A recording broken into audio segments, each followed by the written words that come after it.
Everyone, good morning. मेरा नाम अपूर्व और वेलकम टू माय चैनल वेल्थीफाई। कल मैंने एक वीडियो डाला था जो मेरी आईपीओ स्ट्रैटेजी, आईपीओ थ्योरी पे किस तरह से आप एक न्यूली लिस्टेड स्टॉक को आप बेस्ड ऑन थोड़े से चार्ट पैटर्न्स आप उन पे बाय कर सकते हैं और उन पे ट्रेड लेके आप कुछ प्रॉफिटेबल बुकिंग कर सकते हो। तो ये नई सीरीज मैंने स्टार्ट की है जो अ, आप इसको एक वर्कशॉप की तरह समझिए जहाँ पे मैं अगले 5 से 10 हफ्तों में अपने सारे के सारे सेटअप्स को आप लोग के सामने लाऊंगा ताकि आप लोग को समझ में आए कि चार्ट कैसे करते हैं, टारगेट कैसे बनाते हैं और उस पे ट्रेड कैसे लेते हैं। अ, एक ये फीडबैक आया था सबका कि चार्ट समझ में आ रहा है, प्रॉफिटेबल ट्रेड्स भी ले रहे हैं, बट एक इशू आ रहा था कि उन्हें टारगेट प्रेडिक्ट करना नहीं आ रहा था। एंड आईपीओ थ्योरी पे मैंने एक पूरा एक छोटा सा एक कंटेंट भी लिखा है जो मेरे स्टॉक मार्केट स्ट्रैटेजीज करके एक ई बुक है जो मैंने सबके साथ शेयर की हुई है। अगर नहीं है तो आप प्लीज मुझे बता देना, मैं फिर से शेयर कर दूंगा। आप कमेंट कर देना इस वीडियो पे और मैं आपको शेयर कर दूंगा। बट इस वीडियो का प्रमाइस ये था कि आप लोग को समझा सके कि कैसे स्टॉक मार्केट में आप आईपीओ थ्योरी को यूज करके किस तरह से आप ट्रेड ले सकते हैं। तो बिना कोई टाइम वेस्ट किए चलिए शुरू करते हैं कैसे हम आईपीओ थ्योरी के थ्रू ट्रेड्स लेते हैं। तो एक मैं आपको एक तो कॉन्सेप्ट समझा देता हूँ। आईपीओ थ्योरी क्या है कि किसी भी न्यूली लिस्टेड स्टॉक पे किस तरह से हम उनको हम ट्रेड ले सके, उसकी उसके लिए एक पूरी सेटअप है। तो एक पहले मैं आपको थोड़ा थ्योरेटिकल नॉलेज दे देता हूँ कि इस थ्योरी में क्या होता है कि आप जो भी लिस्टिंग वीक होता है तो इसके दो टाइम फ्रेम्स होते हैं, एक होता है डेली, एक होता है वीकली। अगर आपके पास कैंडल स्टिक्स ज्यादा है तो मैं सजेस्ट करता हूँ कि आप वीकली टाइम फ्रेम पे जाए। पर अगर आपके पास वीकली टाइम फ्रेम नहीं भी है तो भी आप डेली टाइम फ्रेम पे इस पे एंटर कर सकते हैं। तीन चार बहुत जल्दी से आपको तीन चार रूल समझा देता हूँ। पहला रूल ये है कि आपने एटलीस्ट डेली क्लोजिंग होने तक ही उससे पहले आपने टारगेट नहीं लेना है।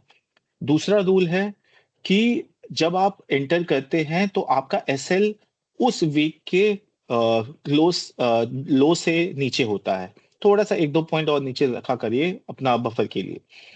तीसरा पॉइंट इसका यह है कि जितना ये अपने वीक के क्लोजिंग से नीचे रहेगा उतना ज्यादा आपके पास पोटेंशियल है अपसाइड प्रेडिक्ट करने का।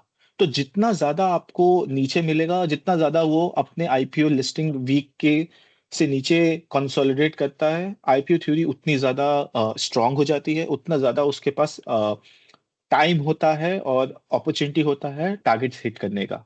तो अगर अब चलिए, अब ये तो हो गई फंडामेंटल बातें, कैसे करते हैं वो मैं आपको सिखाता हूँ। तो ये रहा गैलेक्सी सर्टिफिकेट जो मुझे सबसे अच्छा आईपीओ थ्योरी के लिए चार्ट लगता है, वो है ये। तो आप देखिए, गैलेक्सी सर्टिफिकेट लिस्ट हुआ था 5 फरवरी वाले वीक में, 2018 में। और जब ये लिस्ट हुआ था तो इसका हाई था 1750 के करीब का हाई था। और इसका लो था उस वीक का समवेयर ऑन 1580। तो आप 1500 लेके चल लो, थोड़ा सा पॉइंट ऊपर नीचे। ठीक है। अब अगर आप देखिए तो पहले हम क्या करते हैं, एक हॉरिजॉन्टल लाइन ड्रॉ कर देते हैं दोनों साइड में ताकि आपके पास एक बैंड रहे। अब आपको क्या करना है, इस बैंड को आपको समझना है। ठीक है। तो अब मैंने क्या किया, पहले इसका चार्ट प्रिपेयर करना है। तो आईपीओ थ्योरी की जो चार्टिंग है वो इस तरह होती है कि जैसे ही जब तक स्टॉक आपके आईपीओ के लिस्टिंग वीक के हाई को नहीं तोड़ता है तब तक आप एंटर नहीं करते हैं। यहाँ पे भी इसने वीकली हाई दिया पर ये क्लोज वीकली 1750 से नीचे हुआ था, इसीलिए हमने यहाँ पे कोई ट्रेड नहीं लिया। एंड इसीलिए मैं बता रहा हूँ कि आपके चांसेस ट्रैप होने के कम हो जाते हैं अगर आप वीकली टाइम फ्रेम लेते हैं instead of daily time frame. तो चलिए ठीक है, इस केस में हम क्योंकि रेट्रोस्पेक्टिवली जा रहे हैं तो मैं आपको समझाने की कोशिश कर रहा हूँ कि कैसे लिया था, और ये मैंने ट्रेड लिया हुआ है। तो मैं आपको वो समझाने की कोशिश कर रहा हूँ कि मैंने कैसे ट्रेड लिया था। तो इसके लिए आपको क्या करना है, आपने अब जैसे जो दूसरा एलिमेंट होता है, आपको कॉमन सपोर्ट पाने हैं। तो अगर आप देखो ये वाला लाइन, देखो ये वाली लाइन, अगर ये वाली लाइन देखो, अगर आप ये वाली लाइन देखो तो एक सपोर्ट यहाँ है, एक सपोर्ट यहाँ है। यहाँ पे इसने रेजिस्टेंस लिया, यहाँ पे इसने रेजिस्टेंस लिया, यहाँ पे फिर इसने सपोर्ट लिया, फिर ब्रेकआउट किया, फिर यहाँ पे इसने सपोर्ट लिया, कुछ दिन रहा, फिर नीचे आया, फिर यहाँ पे जाके फिर इसने सपोर्ट लिया, फिर ये ऊपर गया। तो इतने सारे, एक दो तीन चार पांच, लगभग 6 से 7 सपोर्ट लेवल्स हैं, तो ये मेरा पहला वो हो गया, जो मुझे डेप्थ जानी होगी, जो सपोर्ट रेजिस्टेंस का पहला थ्योरी है। दूसरा अगर आप देखो तो इसने लास्ट यहाँ सपोर्ट किया, जो यहाँ पे भी एक सपोर्ट लेवल है, तो ये मेरे लिए दूसरा सपोर्ट जोन हो गया, और मैं बताऊंगा कि क्यों मैं सपोर्ट जोन्स की बात कर रहा हूँ। थर्ड अगर मैं देखूँ तो क्लियर जो लो है इसका, लोवेस्ट है उसका एक रिवर्सल है। तो ये तीनों रिवर्सल आपने पहले मैप कर देना है। कोशिश करिए कि जितना ज्यादा आपको कॉमन सपोर्ट लेवल्स मिले उतना ज्यादा आपके लिए अच्छा है, बिकॉज हिस्टोरिकली स्टॉक वहां पे आता है, सपोर्ट लेता है और फिर वहां से बाउंस बैक करता है, तो आपके लिए वहां पे जो बेस है वो ज्यादा स्ट्रांग होता जा रहा है। एवरी पासिंग वीक डे आपका वो बेस स्ट्रांग होता जाता है। तो सपोर्ट रेजिस्टेंस थ्योरी यही कहती है कि जितना ज्यादा आपका सपोर्ट लेवल स्ट्रांग होगा उतना ज्यादा रिवर्सल के चांसेस अच्छे होंगे। तो हमने पहले ये, तो पहले आपको ये ड्रॉ करनी है, पहले सबसे इंपॉर्टेंट ये है। अब आपको क्या करना है, ये मैं ट्रेडिंग व्यू पे बता रहा हूँ। तो ट्रेडिंग व्यू में एक ये सेक्शन आता है जिसपे आप अगर आप क्लिक करोगे तो यहाँ पे एक प्राइस रेंज करके आता है। ये चार्ट का टारगेट बनाने के लिए एक अच्छा वो है। अब इसमें क्या करना है, मुझे कुछ नहीं करना है। मुझे ये देखना है कि ये जो पहली जो आईपीओ वीक है, जो आईपीओ थ्योरी की जो पहली थ्योरी है वो क्या कहती है कि आपका जो लोज एंड हाइज है, यानी कि ये जो बैंड है इसका पहला टारगेट होगा। तो अगर मैं यहाँ देखूं तो ये था लगभग आपका 15% का। तो मेरा जो पहला टारगेट होगा जो इस प्लॉट पे 30% का जो ये बता रहा होगा, अगर आप देखो ये, मैं अभी आपको दिखा भी दूंगा मैं क्या बोल रहा हूँ। तो ये जो आप देख रहे हो ना ये चीज, ये है 30%, तो ये 15 का डबल हो गया, तो ये मेरा पहला टारगेट यहाँ आता है। दूसरा टारगेट के लिए जो मैंने दूसरा सपोर्ट जोन ट्राई किया था वो है ये। फिर मैंने यहां से आपका, ये लगभग 45% है, तो 45 का डबल हो जाता है 90। तो मैं लगभग 90 पे एक और प्लॉट क्रिएट कर दूंगा मेरे टारगेट के लिए। तो ऊपर नीचे होगा उससे आप टेंशन मत लीजिए, ये तो बस मैं समझाने के लिए कर रहा हूँ। जब मैं लेवल्स अपने डिसाइड करता हूँ तो मैं एग्जैक्ट वहीं पे रखता हूँ। तीसरा लेवल ये है, ये आ रहा है आपका लगभग 78% पे। तो 78 का डबल हो जाता है 156। तो मैं 156 पे आ रहा हूँ और मैंने यहाँ पे थर्ड टारगेट प्लॉट कर दिया। ये रहा मेरा थर्ड टारगेट।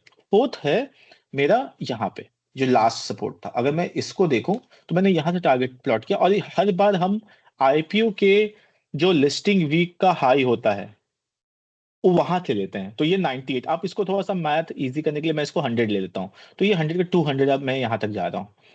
तो ये लगभग यहाँ पे आ गया। तो इस तरह से मैंने चारों टारगेट्स सेट कर दिए। अब मुझे क्या करना है, ये तो वैसे तो मुझे समझ में आ जाएगा यहाँ पे 1960 है, पर आप लोग को और आसानी से समझाने के लिए मैंने क्या किया, फिर से यहाँ पे एक हॉरिजॉन्टल और एक हॉरिजॉन्टल रे स्टार्ट कर दी। तो ये रहा पहला, ये रहा दूसरा टारगेट, ये रहा तीसरा टारगेट, और ये रहा चौथा टारगेट। तो एज पर मेरे जो फेज्ड एग्जिट थ्योरी है वो क्या कहती है कि जब आप कोई किसी तरह का मोमेंटम ट्रेड करें तो आप अपने टारगेट्स बनाते जाओ और अपना एसएल अपडेट करते जाओ। इस केस में जैसे ही आपने पहला टारगेट, आपको लगभग 1986 पे पहला टारगेट आ रहा था जो 15% था आपके, जब इसने आईपी यहाँ पे आपको ब्रेकआउट दिया, तो यहाँ से आप उसने आराम से पहला टारगेट हिट किया, नीचे आया।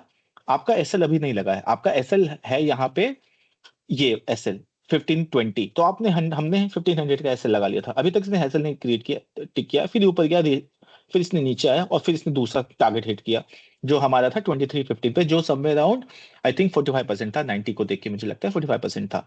फिर अब आप क्या कर सकते हो, अगर आपको अपना रिस्क कम करना है और फेस्ड थ्योरी को और अच्छे से समझना है, तो आप क्या करोगे, अब सेकेंड लेवल पे जब आप टारगेट सेट करोगे तो अब आप अपना जो एसएल है वो कॉस्ट कर दोगे। तो कॉस्ट मतलब क्या हुआ, जिस पे आपने एंट्री किया था, तो आप समवेयर अराउंड 1700 पे आपने अपना एसएल अपडेट कर दिया। उससे क्या होगा, अगर आप नीचे स्टॉक आके एसएल भी हिट करता है तो भी आपने प्रॉफिट बना लिया, अपने जो हाफ पे जो आपने एग्जिट किया, प्लस आपका जो आपका जो नेट एसएल था वो भी आपको लॉस नहीं दिया। थर्ड पे आप जब टारगेट जाओगे तो देखो यहाँ पे जाके फिर इसने यहाँ पे टारगेट मारा 23 थर्ड पे, जो 4500 था। उसके बाद जो आप उसने मारा है टारगेट, फिर आप अपना टारगेट चाहो तो आप अपना एसएल फर्स्ट टारगेट का रख लो। तो आपको अगर ये एसएल लगाता भी है तो फिर भी आपने लगभग 15% का तो प्रॉफिट बुक कर ही लिया है वर्स्ट के सिनेरियो में। पर एसएल की एक सबसे बड़ी कंडीशन है, हमेशा एसएल आप कोशिश करना या तो वीकली क्लोजिंग पे लगाओ या फिर डेली क्लोजिंग पे।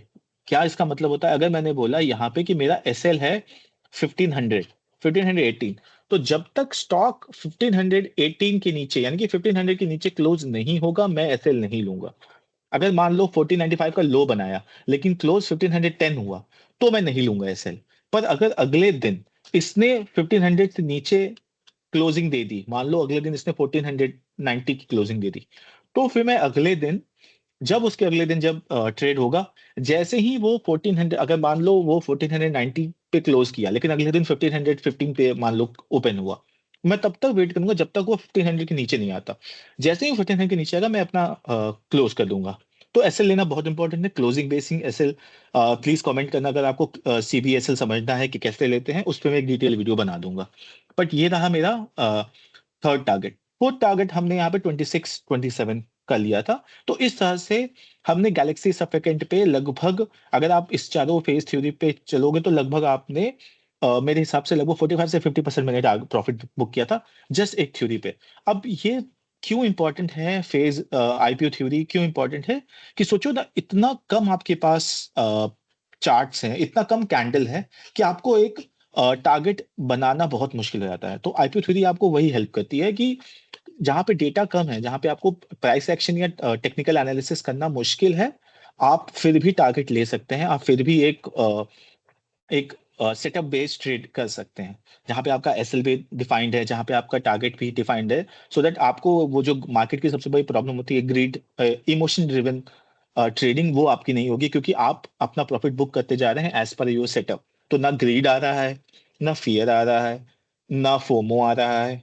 तो आप इन तीनों से बच के अपना प्रॉफिट बुकिंग कर सकते हैं। एंड मेन तो यही है ना, आपका स्टॉक 700% हो सकता है अब, लेकिन अगर आपने उसमें प्रॉफिट बुकिंग नहीं की और मान लो 300% हो गया, तो आपको हमेशा वही लगेगा कि आपने प्रॉफिट नहीं बुक किया। तो प्रॉफिट बुकिंग करना बहुत इंपॉर्टेंट है। आईपीओ थ्योरी मेरे हिसाब से एक मोमेंटम ट्रेड है। अगर मेरे को क्विकली अगर समराइज करना हो, चार तरीके के मेरे हिसाब से ट्रेडिंग होती है। पहला होता है जो आप लॉन्ग टर्म के लिए रखते हैं, अपनी बेटी की शादी, रिटायरमेंट, 30 ईयर्स के बाद का होम लोन है अगर आपको उसको चुकाना है, तो ऐसे कुछ। सेकंड होती है आपका पोजिशनल। पोजिशनल होते हैं 2 साल, 3 साल, 5 साल, कि मुझे एक स्टॉक में दिख रहा है कि डबल कर देगा 3 साल में, तो वो उसको मैं पोजिशनल ट्रेडिंग कहूंगा। या आपको कोई स्टॉक दिख रहा है कि ये 5 गुना कर देगा अगले 10 साल में, तो वो मेरा पोजिशनल ट्रेड होता है। थर्ड आता है आपका स्विंग ट्रेड। स्विंग ट्रेड में आप बोलते हो कि अब 50%, 25%, 100% डबल कर दे 2 साल 3 साल के अंदर, तो वो आपका पोजिशन स्विंग ट्रेडिंग होता है। तो स्विंग और पोजिशनल बहुत आसपास होता है, इसलिए मैं उसको एक बकेट में रखता हूँ। और लास्ट आता है मोमेंटम। वेरी क्विक एंट्री, बहुत ही क्विक एग्जिट। आपने इसको स्कैल्पिंग कहते हैं इन इन ट्रेडिंग वर्ल्ड। इसका मतलब क्या होता है कि आपने एंटर किया, 10% बनाया, निकल गए। अब आप सोचो इसका प्रेमाइस कहाँ है, कि अगर आप एफडी करते हो या कोई भी अलग इंस्ट्रूमेंट यूज करते हो, अगर सेविंग्स बैंक अकाउंट में रखते हो, आपको वहां पे जो रिटर्न मिलता है, वो आपको एक महीना, वो आपको एक साल में 5% 6% देता है। पर अगर मैं बोलूं कि आपको एक स्टॉक दे रहा हूं जो आपको एक हफ्ते में 10% दे देता है, तो सोचो आपने 12 टाइम्स उसको बीट कर दिया। तो इसीलिए मोमेंटम ट्रेडिंग आता है, और यहाँ पे वॉल्यूम गेम होता है, यहाँ पे मनी रोटेशन के काम होता है। प्लीज कमेंट करना, तो मैं ये पूरे फंडामेंटल्स भी एक दिन किसी दिन समझाऊंगा कि क्यों क्या करना चाहिए। ऑल्दो मैंने अपने स्टॉक ट्वीट्स पे भी और ट्विटर पे भी इसका डिटेल इंफॉर्मेशन दे रखा है, पर अगर आपको इसके थ्रू समझना है तो मैं आपको समझाने की कोशिश करूंगा कि क्यों और क्या बकेटिंग करते हैं, किसका क्या तरीका है, और इस बेसिस पे ट्रेड कैसे लेते हैं। हर तरीके के समझा सकता हूँ, बट प्लीज कमेंट करना, तो अ, मुझे भी हेल्प होगी कि हाँ आपको ये इन्फॉर्मेशन चाहिए। तो ये रहा आपका जो सबसे हिस्टोरिकल है। अभी रिसेंटली मैंने बहुत सारे दिए हैं, तो let me start with Garuda, क्योंकि अभी गरुड़ा ने मेरे 2 टारगेट पूरे कर दिए हैं। तो मैं उस पर दिखाना चाहता हूँ कि गरुड़ा में कैसे ट्रेड लेते हैं। मैं बीएससी खोल रहा हूँ, उसकी वजह यह है कि मैंने एनएससी पे ऑलरेडी बना रखा था चार्ट, तो उसमें मुझे कल कुछ इशू आ रहा था, तो मैंने सोचा कि आओ मैं आपको बीएससी पे बता देता हूँ। और मैं इसीलिए मैंने स्टार्ट से स्टार्ट किया, ताकि आपको चार्ट मैं कैसे बनाता हूँ वो आपको दिखता जाए, तो that आपके लिए आसान हो जाए। अब आप कहोगे कि आपने यहाँ पे डेली टाइम फ्रेम क्यों लिया है, वीकली टाइम फ्रेम क्यों नहीं लिया है? क्योंकि लाइक आई सेड बहुत कम डेटा है, तो हमारा काम है कि स्ट्रैटेजीज यूज करना है। दोनों में सेम स्ट्रैटेजी है, वीकली हो या डेली हो, आपकी स्ट्रैटेजी सेम रहेगी। तो मैं चलो अब यहाँ पे आता हूँ। मैंने बोला कि ये रहा मेरा पहला और ये रहा मेरा दूसरा। तो मैंने यहाँ पे ड्रॉ कर दिया इसके लेवल्स। अब मैं देखता हूँ यहाँ पे सबसे ज्यादा कॉमन कहाँ आ रहा है। एक तो यहाँ आ रहा है, ठीक है, तो मैंने ये वाला ले लिया जो सपोर्ट है। देखो आप यहाँ पे 3 4 बार 6 बार सपोर्ट आया है। फिर मेरे पास ज्यादा नहीं देखा, मुझे जस्ट लास्ट ये दिख रहा है, तो मैंने यहाँ ले लिया। ठीक है, तो ये मेरे हो गए सारे सपोर्ट जोन्स। छोटा है इसलिए सपोर्ट थोड़ा सा कम होगा, बट ठीक है, हमारा काम हो जाएगा, हमें चार्ट प्रिपेयर करना है। अब हमने जो ये करने की कोशिश की थी यहाँ पे, तो देखो आप अपसाइड दिखा रहा है लगभग 23.24% के करीब का।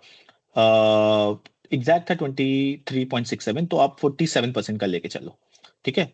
तो पहला टारगेट था आपका 47% का। दूसरा टारगेट मैंने यहां से जो लिया था वो था ये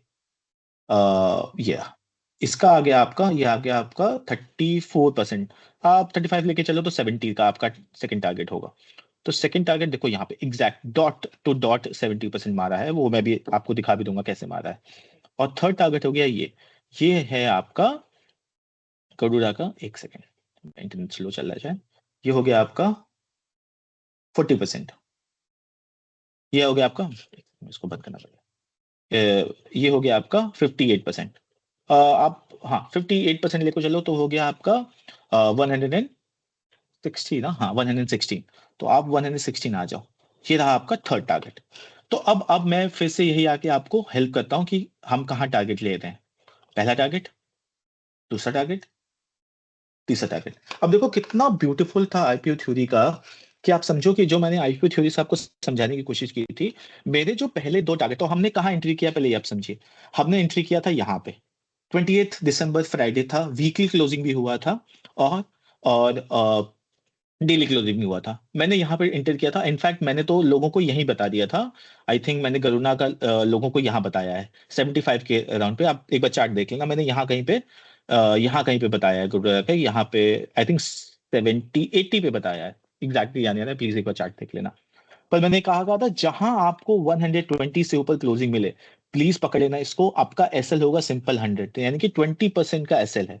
अपसाइड मैंने जो बताया था, पहला बताया था 145 का, यानी कि 120 से 145 का पहला वो था। तो रिस्क रिवॉर्ड इतना अच्छा नहीं लग रहा है, लगभग 60% का अपसाइड लग रहा है, और डाउन साइड लग रहा है आपको लगभग कितना 20% का। पर आप सेकंड टारगेट देखो जिसने हिट किया 155, अब यहाँ पे मेरा रिस्क रिवॉर्ड सही हो गया। थर्ड टारगेट मेरा अभी भी ओपन है 165 का, पर मैंने अभी तक अपना लगभग 70% बुक कर लिया है। 50% यहाँ किया था, 20% मोर यहाँ किया था, 30% बचा हुआ है इस लेवल के लिए 165 के लिए। और मेरा एसएल है 120 का। तो ये है गरुड़ा का। ये यहाँ पे मैंने एसएल नहीं लिया था बिकॉज मार्केट नीचे था, तो मैंने अपना एसएल वो किया हुआ था 100 ही रखा था। अब क्योंकि मार्केट फिर से वो ऊपर जा रहा है, तो मैंने अपना एसएल कर लिया है।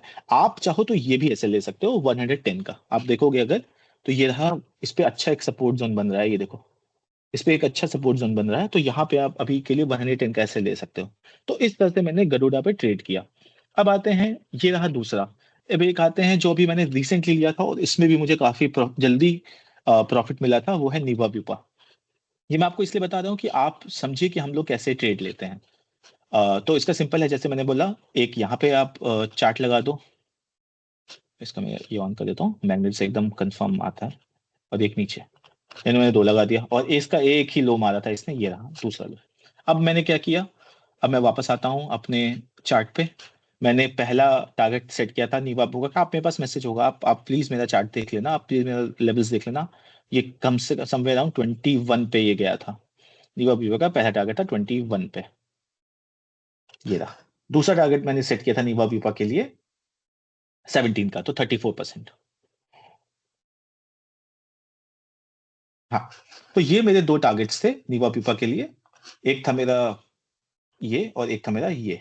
तो अब अगर देखो मेरे 90 और 93, तो चलो अगर आपको लग रहा है कि चार पॉइंट्स के लिए क्या करना है, तो आपने अगर 93 के लिए टारगेट लिया है, वो हमारा कितना टाइम में लगा। यहाँ पे ब्रेकआउट दिया था 3 दिसंबर को, 4 दिसंबर को ही इसने, मतलब एक दिन में इसने अपने सारे टारगेट्स पूरे कर लिए, यहाँ तक गया। पर ये कोई प्रेडिक्ट नहीं करता। अगर आप सोच रहे हो कि हमको ऐसा सेटअप बना दे जो एकदम टॉप प्रेडिक्ट करे और एकदम बॉटम प्रेडिक्ट करे, तो प्लीज मैं I am not the right person. पर अगर आपको चाहिए कि एक आपको एक श्योर या फिर अ, एक ड्रिवन, एक परसेंटेज ड्रिवन, एक सक्सेस ड्रिवन चाहिए, तो ये हेल्प करता है। अभी तक मैंने कुछ 150 प्लस टारगेट्स, सॉरी 150 प्लस वो लिए हैं आईपीओ थ्योरी बेस्ड एंट्रीज लिए हैं, और मेरा सक्सेस रेट समझ अराउंड 90% चल रहा है। ज्यादा होगा, मैं इतना कर नहीं पा रहा हूँ, पर अभी अच्छा चल रहा है। रिसेंट में बहुत सारे लोगों ने बहुत मुझे रीच आउट किया, कहा है कि आईपीओ थ्योरी से उनको काफी ज्यादा फायदा हुआ है और जल्दी जल्दी पैसे बना रहे हैं। चलिए समझते हैं। जो मेरा करंट एक्टिव ट्रेड चल रहा है वो है दीपक बिल्डर्स। उसमें हमने कैसे ट्रेड लिया है।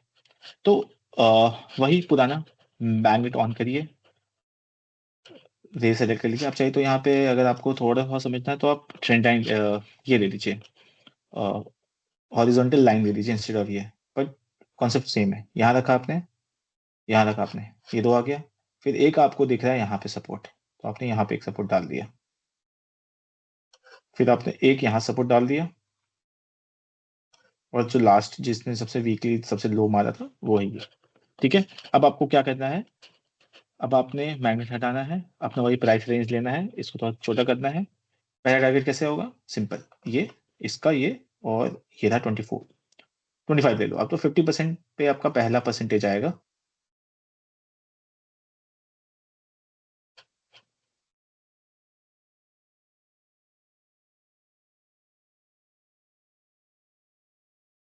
ये रहा आपका तो और छोटा करता हूँ, तो ये रहा आपका पहला 50% पे एग्जैक्ट। आपको चाहिए होगा तो आप प्लीज मेरा चार्ट देख लेना, मैंने डाल रखा है डीबीएल का। दूसरा है ये 31, तो ये 62% पे। थर्ड इतना छोटा होता है तो फिर मैं डायरेक्ट लास्ट वाला ही लूंगा, ताकि मेरे को इजी हो जाता है ट्रेड लेने के लिए, इतने सारे जीटीडीज नहीं लगाने पड़ते हैं। 43 44 ले लो तो 88%। तो अगर मैं यहाँ जा रहा हूँ तो ये रहा मेरा, ये था मेरा 88% के लिए, ये रहा, ये रहा मेरा 88%। ठीक है, अगर आप देखोगे तो मैंने यही 3 टारगेट्स दिए हैं अपने चैनल पे चेक कर लेने पर। तो मैं पहला टारगेट है 240 का, दूसरा टारगेट है 247, तो हटा दो, मैं सीधे यहाँ पे लूंगा 260 का। तो 260 के तो मैंने 2 टारगेट्स ले रखे हैं। मेरा एसएल है अभी भी 160, अभी तक मेरा एसएल नहीं ट्रिगर हुआ है, अभी भी मैं अपने एसएल पे ही हूँ।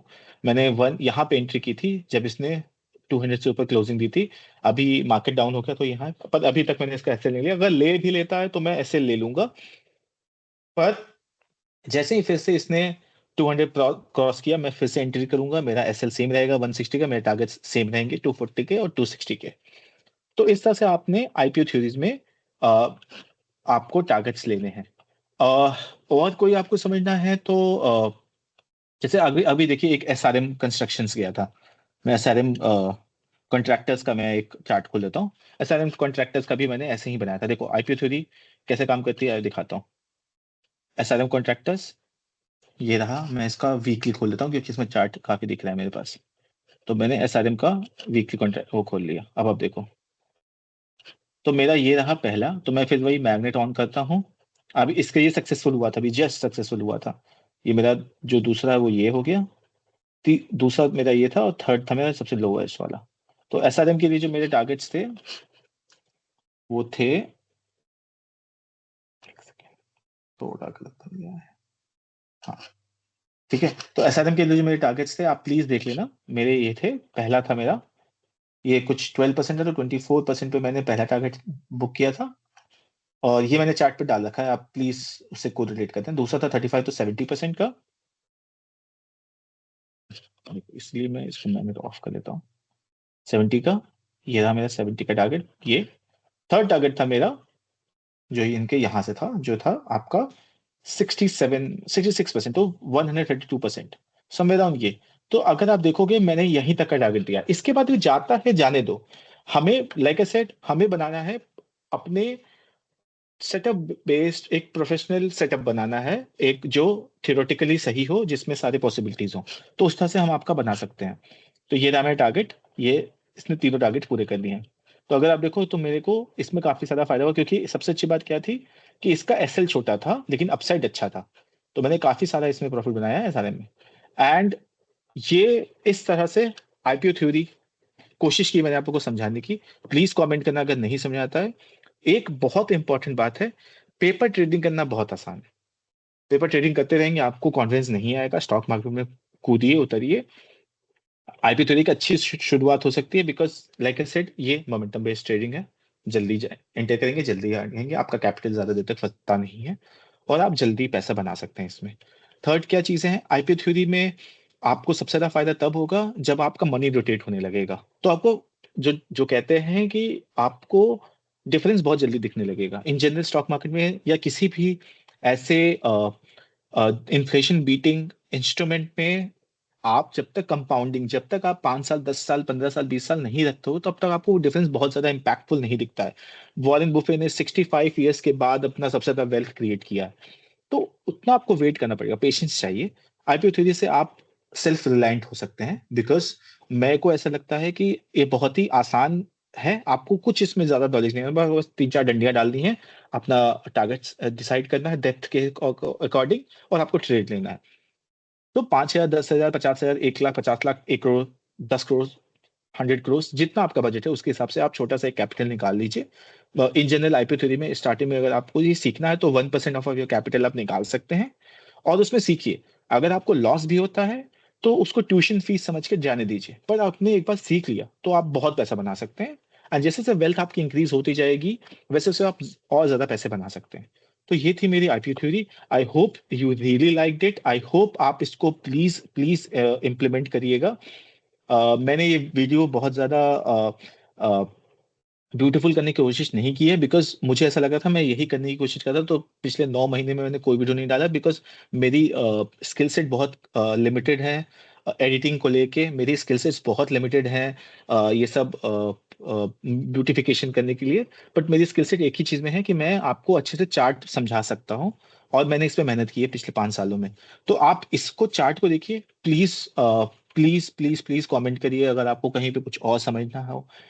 मेरे पुराने आईपीओ थ्योरी, अगर आप ट्विटर पे सबसे आसान है, अगर आप ट्विटर पे मेरा प्रोफाइल खोलेंगे और वहां पे आईपीओ थ्योरी डालेंगे तो आपको बहुत सारे पुराने चार्ट्स दिख जाएंगे, उन पे एक बार आप बैक टेस्टिंग कर लीजिए।